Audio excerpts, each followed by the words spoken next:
그리고 이제 나머지는 좀 간단하게 설명을 드릴게요. 미국 증시 같은 경우는 지금 미국 경제를 먼저 살펴봐야 되는데 지금 실질 가처분 소득 증가율이라고 하는데 이 부분은 소비보다 약간 선행하는 지표거든요.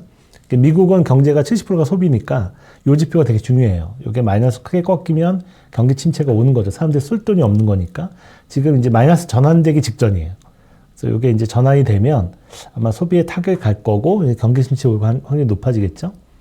그 다음에 실질 소매 판매도 지금 이렇게 다운되고 있는데 증가율을 보면 아직까지는 이렇게 크게 마이너스가 나지는 않고 있거든요. 이게 크게 마이너스가 나면 이제 경기 침체가 오는 거고요. 아직까지는 소비가 둔화되고 있지만 본격적인 마이너스는 안 가고 있다. 이것도 마찬가지예요. 소득도. 그래서 이 두 부분은 이제 경기 침체 직전에 와 있는 거고요. 그 다음에 아직까지 경기 침체에 들어갔다는 확인은 안 나오고 있어요. 그 다음에 미국의 경기 인디케이터도 이게 계속 우상향하고 있죠. 이렇게 우상향하고 있어서 이게 이렇게 부러져야 이제 경기 침체가 오는 거예요. 이 지표상으로도 아직까지 뭐 경기가 확 부러졌다, 경기 침체가 왔다라고 볼만한 거는 없어요. 그러니까 경기가 둔화되고 있긴 하지만 괜찮은 상황인 거죠. 그러니까 저희는 이 지표를 가장 열심히 보는데 이 지표가 이렇게 부러져야 경기 침체가 오는 거예요. 대신 이 지표보다 주가가 더 빨라요. 그러니까 주가가 먼저 꺾이고 이게 꺾이고 그 다음에 경기 침체가 오는 이제 그런 상황이라고 보시면 되고요. 증시 쪽은 지금 현재 미국 증시 가장 문제가 되는 거는 이 마진 대비라는 부분인데 이게 이제 신용이에요. B2. 그러니까 빚을 내서 투자하는 B2 잔고인데 B2 잔고가 파란색 선인데 이렇게 지금 전체 장기 추세를 많이 이탈해 있잖아요. 이렇게 많이 올라와 있는 거예요. 많이 올라와 있다는 건 뭐죠? 이게 과열됐다는 거예요. 그리고 이 주식시장에서 가장 그 본질적인 부분은 쌀 때 사서 비쌀 때 파는 게 정석이에요. 일단 그게 본질적인 부분이고요. 투자에. 두 번째는 이런 B2 레버리지가 높을 때는 이게 조심해라. 이렇게 되게 잘 맞는 신호거든요. 그러니까 이거는 이제 낮을 때도 잘 맞지만 낮은 거보다 높을 때가 조심하는 게 더 잘 맞는 것 같아요. 개인들이 너무 이제 낙관적으로 보고 빚을 막 땡겨서 막 들어온 거잖아요. 근데 그 정도가 이제 과거 추세를 봤을 때 굉장히 많이 벌어져 있는 이런 상황에서는 항상 끝이 안 좋아요. 모든 자산이 마찬가지겠지만 주식은 특히 더 그래요. 그래서 이게 뭐 언제 꺾일지는 모르겠지만 지금 꺾이고 있는 상황인 것 같거든요. 최근에 보면 B2가 약간 줄고 있어요. 그러니까 이 상승 모멘텀이 부러지고 있는데 그럴 때 보면은 주가가 이렇게 간 적이 없거든요. 그래서 이런 부분이 제가 봤을 때는 가장 모멘텀상 위험한 부분이다. 미국 증시가. 뭐 밸류에이션도 물론이지만 밸류에이션도 버블이지만 밸류에이션도 버블인데 이제 이런 B2까지 이렇게 신호가 나오니까 저는 미국 증시를 좋게 보기가 좀 어려워요. 예, 보고 싶어도 보기가 좀 어렵습니다. 조심해야 될 때다. 이건 분명한 것 같고요. 지금 대중 투기 심리가 아까 그 B2를 모델화해서 만든 거예요. 대중 투기 심리라고 해서 지금 이렇게 이격이 이제 많이 벌어져 있고 버블 구간에 들어와 있죠. 이럴 때 되게 조심해야 된다. 이런 버블 구간에 들어왔을 때 다 고점이었잖아요. 주가가. 네, 대세 상투였죠. 대세 상투. 다 이렇게 B2 자체가 이 버블 영역에 들어오고 나서 주가가 부러지면 기본 40% 빠지더라고요. 예. 안 그런 적이 이때 한 번밖에 없었고 22년도에는 25% 빠졌으니까 40%까지는 아니었죠. 그러니까 나스닥 기준 30% 빠졌으니까. 하지만 이게 B2가 커질수록 빠진 폭은 더 크다. 2000년 IT 버블 때 B2가 여기까지 올라왔잖아요. 그러니까 이때는 뭐 거의 50% 넘게 빠졌던 거고요. 2008년도에는 40% 넘게 빠진 거고. 그러니까 B2가 커지면 커질수록 더 많이 빠져요. 2021년도에는 요 경계선까지 올라왔기 때문에 한 30% 빠져 끝난 거고. 지금은 21년보다는 높고 2007년, 8년하고 비슷한 수준이니까 제가 봤을 때는 최소 30% 이상은 빠질 수 있는 상황이다. B2만 보면. 무조건 빠진다는 건 아니고요. 이거는 뭐 주가를 어떻게 맞추겠어요. 여러 가지 변수가 있기 때문에 그냥 저는 제가 보는 지표상으로 보고 확률적으로 접근하는 거예요. 확률적으로. 그래서 이런 어떤 B2 규모나 뭐 이런 어떤 밸류에이션, 단기 밸류에이션도 지금 고점이고요.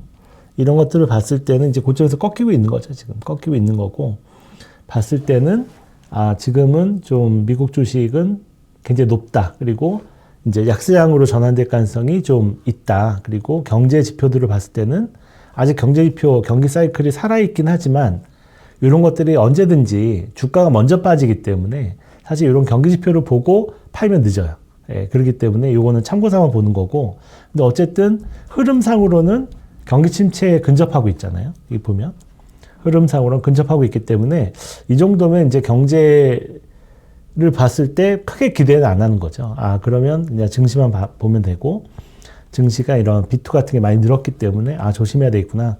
아, 그리고 밸류에이션도 높구나. 그러면 이제 B2도 많이 늘고 밸류에이션도 높으면 뭐 이 두 가지를 다 갖춘 거잖아요. 그러면 무조건 몸조심하는 게 맞는 거죠. 그래서 기본적으로 투자 비중 자체를 줄여놓는 게 제일 중요해요. 그 다음에 현금성 자산을 많이 확보해 놓고. 예, 그게 가장 좋은 대응인 것 같습니다. 더 가더라도. 예. 더 가면 좋죠. 뭐 일반 지금 들고 있는 거 가지고 먹으면 되니까. 근데 이거를 너무 막 항상 다 먹으려고 그러고 장 좋아 보이면 그냥 다 지르고 이러면 안 된다는 거죠. 이런 어떤 시기가 지금 이제 봄, 여름, 가을, 겨울이라면 여름에서 가을로 넘어갈 수 있는 상황이기 때문에 가을, 겨울로 들어가면 일단 외투를 사고 좀 활동을 줄여야 될 거 아니야. 안 그러면 얼어 죽는단 말이에요. 그러니까 지금은 그 계절상으로 이제 그런 사이클로 들어가는 입구기 때문에 좀 조심하는 게 좋겠다 이렇게 생각을 하는 거죠. 그래서 제가 이제 시황을 틀리면 되게 많이 욕을 하는 분도 있고 비난하시는 분들도 있는데 시황은 누구든 이렇게 정확하게 맞추기는 어려워요. 근데 저희가 그래도 이 방송을 하고 이 보고서 쓰는 이유는 지금 시기를 아주 객관적인 지표를 보고 확률적으로 보자는 거예요. 그리고 아, 이 정도 확률이고 아, 밸류션도 이렇게 높고 B2도 늘었으면 아, 주식 비중을 좀 줄여서 미리 대비를 하자는 거죠. 이제 그런 것들은 의미가 있거든요. 맞추는 건 의미가 없지만 그런 어떤 지금 포지션을 보고 대응하는 거죠. 그러니까 대응하는 건데 그런 대응은 잘하는 사람들이 그 나중에 결과적으로 좋거든요. 투자 성과들이. 그래서 그런 부분들이 도움이 될 것 같아서 이제 지표를 보여드리는 거지. 저희가 막 시장에 여기서 더 간다, 뭐 못 간다 이거를 맞추려고 하는 건 아니다. 좀 양해를 해주시면 좋겠고요. 한국 증시는 지금 밸류에이션은 이제 2000년 IT 버블 때 정도까지 찍고 내려온 것 같아요. 진짜 이 정도는 생각을 전혀 못했어요. 역대인 것 같아요. 역대적으로. 바닥에서부터 고점까지 그냥 한 방에 갔잖아요. 이거는 이제 AI 덕분에 반도체가 특수를 누렸는데 그 특수 정도가 과거의 어떤 반도체 특수하고는 비교가 안 될 정도의 큰 특수였기 때문에 가능한 거죠. 그러니까 저희도 예상 못했고 저희도 이렇게 국내 증시 이렇게 갈 거라고 예상 못했잖아요. 이거는 순전히 이제 저희가 못 본 건데, 그러니까 섹터 전문가들이 아니기 때문에 못 본 건데 반도체가 이렇게 갑자기 모자라가지고 이렇게 가격이 두세 배 뛸 거라고는 전혀 생각을 못했어요. 그래서 이거는 저희가 못 본 거죠. 예상을 못했던 거고. 근데 이제 어쨌든 밸류에이션 고점을 찍고 지금 내려오고 있다. 이거는 좀 의미가 있다. 이렇게 보고 있고요. 그다음에 과거에도 보시면 이게 이제 일평균 수출액하고 코스피인데 평소 때는 일평균 수출액하고 코스피가 거의 같이 움직여요. 레벨도 같고. 지금 축 이거 없잖아요. 여기 하나잖아요. 레벨이 같아요. 그러니까 일평균 수출액이 25억 불 정도를 기록하면 코스피 2,500이 적정하다 이렇게 보는 거예요. 그러니까 거의 비슷하게 움직이거든요. 근데 여기서 이제 벌어질 때가 언제냐면 다 보면 호황일 때예요. 호황이고 가격이 움직일 때. 가격이 움직일 때. 특히 이제 반도체 같은 게 가격이 움직이면 반도체가 크기 때문에 요 때가 반도체 사이클이었거든요. 크게는 안 움직였네, 이때는. 그다음에 팬데믹 호황, 그다음에 이때 차이나 호황이었는데 지금이 AI 반도체 슈퍼 사이클이에요. 이 갭을 보면 과거보다 훨씬 더 높죠. 그래서 지금은 이제 이렇게 벌어지고 있다. 근데 이런 부분들은 오래 가면 좋은데 반도체 가격이 이렇게 확 폭증했을 때 외국인들이 왜 반도체 열심히 파냐면 외국인들이 경험상 반도체는 가격이 폭등했을 때 이익이 급증하는데 주가는 한 미리 반영하는 거죠. 이제 2, 3년 올라갈 걸 미리 반영하는 건데 그래서 이제 주가는 이 회사가 반도체 가격이 올라가서 호황이 와서 올해 돈 엄청 벌고 내년 많이 벌고 후년까지 벌 걸 미리 반영해서 올라가요. 주가가 한 2, 3년 미리 반영하거든요. 그래서 이제 좀 빠르게 움직인다는 거죠. 외국인들도.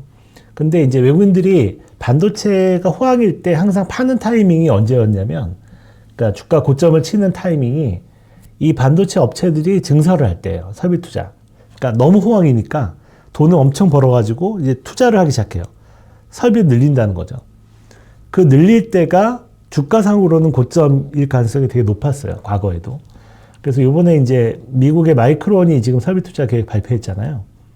그러니까 이제 외국인들이 이거 설비 투자 시작하면 결국은 이제 공급을 늘린다는 거니까 주가는 미리 반영한다고 보면 지금 한 2, 3년 괜찮아 보이긴 하는데 설비 지금 투자 늘리네? 이거는 그 주가상으로는 고점 신호거든요. 그래서 외국인들이 그날서부터 엄청나게 더 팔고 있는 거죠. 지금까지는 이게 너무 올랐는데 그 팔다가 지금은 이게 설비 투자 신호 나왔네? 그러면 이제 좀 더 확신을 갖고 파는 그런 단계인 것 같고 결국 삼성전자하고 하이닉스도 아마 설비 투자를 늘리지 않을까 싶어요. 왜냐하면 마이크론이 먼저 치고 나왔기 때문에 뭐 삼성전자하고 하이닉스도 이제 조만간 많이 번 거 가지고 이제 설비 투자를 늘리지 않을까 생각이 드는데 이제 그런 뉴스들이 나오면 이제 업체들이 다 설비 투자 늘려서 공급 늘리려고 하잖아요. 그러면 이제 이게 주가상으로는 어쨌든 되게 힘이 없다는 거죠. 미리 반영했고. 그러면서 이제 이익은 계속 늘어나는데 주가는 빠지면서 퍼가 되게 낮아져요. 비정상적으로. 그걸 이제 약간 트랩에 빠졌다 그러는데 그런 거 보고 사면 물려요. 그래서 참 우리나라 증시는 이게 좀 어려워요. 퍼만 보고 접근하면 물리기가 쉬워서 주가 많이 올라 있고 돈 엄청 이익이 많이 늘었는데 퍼가 비정상적으로 낮아지면 조심하셔야 돼요. 거기에 퍼가 낮았다고 들어갔다가는 나중에 아주 많이 물립니다. 그래서 예전에 화학도 그랬고요. 이때는 화학이 그랬어요. 차이나 화학 때는 화학이 되게 좋았거든요. 이때 철강 화학. 이때 철강 화학이 그 호남석유화학인가요? 지금도 호남석유화학인가? 하여튼 호남석유화학이 엄청 호황이었는데 그때 주가가 한 7배 올랐는데 퍼가 되게 낮았어요. 그러니까 주가가 못 따라가요. 퍼를. 그러니까 퍼가 5배밖에 안 됐어요. 7배, 5배. 그 사람들이 이거 아직 안 비싸. 주가는 엄청 올라 있고 이익이 많이 났으니까 퍼가 낮아가지고 주가 안 비싸 이랬는데 주가 막 빠지는 거예요. 빠지니까 퍼가 2~3배까지 떨어진 거예요. 근데 이익은 계속 나고 있는데 주가가 떨어지니까 퍼가 2~3배까지 내려오니까 이게 너무 싼데 그러고 다 들어간 거죠. 다 들어갔는데 결국은 거기가 고점이었어요. 10분의 1 토막이 났어요. 이후에. 근데 나중에는 가보니까 주가는 더 빠졌는데 나중에 퍼는 더 올라가. 왜냐면 이익이 막 폭발했다가 갑자기 막 적자 부분까지 내려오니까 퍼가 막 올라가는 거예요. 나중에. 주가는 더 빠졌는데. 그래서 이게 참 잘못 이제 접근하면 되게 힘든 이게 이제 이 시크리컬 주식인데 반도체, 화학 이런 게 대표적인 거예요. 그래서 가격이 크게 움직이는 산업이죠. 그러니까 원자재도 마찬가지고 원자재 산업도. 그 원자재 산업들도 마찬가지로 원자재 가격이 막 급등했을 때 돈을 엄청 벌었다가 주가가 이제 피크아웃 돼가지고 이렇게 떨어지는데 주가 미리 반영해서 떨어지는데 이익은 계속 늘어나니까 퍼가 비정상적으로 낮아졌다고 들어갔다 물리는 거예요. 그래서 지금 약간 그런 상황이 아닌가 그런 생각이 들어서 물론 제가 틀릴 수 있어요. 이번에 AI 특수는 좀 다를 수 있어요. 과거보다 다르고 계속 수요가 좋아서 진짜 제가 생각했던 것보다 훨씬 더 오래 증설을 해도 반도체 가격이 안 떨어지고 갈 수 있죠. 하지만 제가 봤을 때는 어쨌든 확률적으로는 그런 확률이 있다는 거예요. 있다는 거 염두해 두고 접근을 하셔야 되고 그 다음에 반도체 현물 가격 움직임이 중요한데 지금 급등하다가 지금 3월 달에 현물 가격이 약간 마이너스 나기 시작했더라고요. 그러니까 원래는 3월 중순까지는 보합이었거든요. 그러니까 반도체 현물 가격이 막 2~3배 급등했다가 이렇게 기었었어요. 굉장히 강한 거죠. 그러다가 이제 전쟁 영향인지 몰라도 하여튼 반도체 현물 가격이 이렇게 좀 빠지고 있거든요. 마이너스 나기 시작해서. 그래서 이제 외국인들은 설비 투자도 하는 데다가 가격도 빠지니까 그냥 막 던지는 거죠. 그런 상황인데 어쨌든 투자를 하실 거면 현물 반도체 가격 움직임을 보시고 이 반도체 가격이 떨어지면 조심하셔야 되는 거고요. 여기서 떨어지다가 다시 오르면 뭐 다시 갈 수도 있고 뭐 그렇습니다. 그러니까 이게 이제 결국은 주가하고 아주 정확하게 똑같이 움직이지는 않는데 주가 미리 반영하니까. 근데 어쨌든 그런 부분들 좀 참고해서 봐야 된다. 무조건 퍼가 낮다고 주가 빠졌는데 퍼가 너무 낮네? 그리고 들어가시는 건 위험하다. 왜냐면 시크릿거 주식이니까. 그렇게 보시면 될 것 같습니다.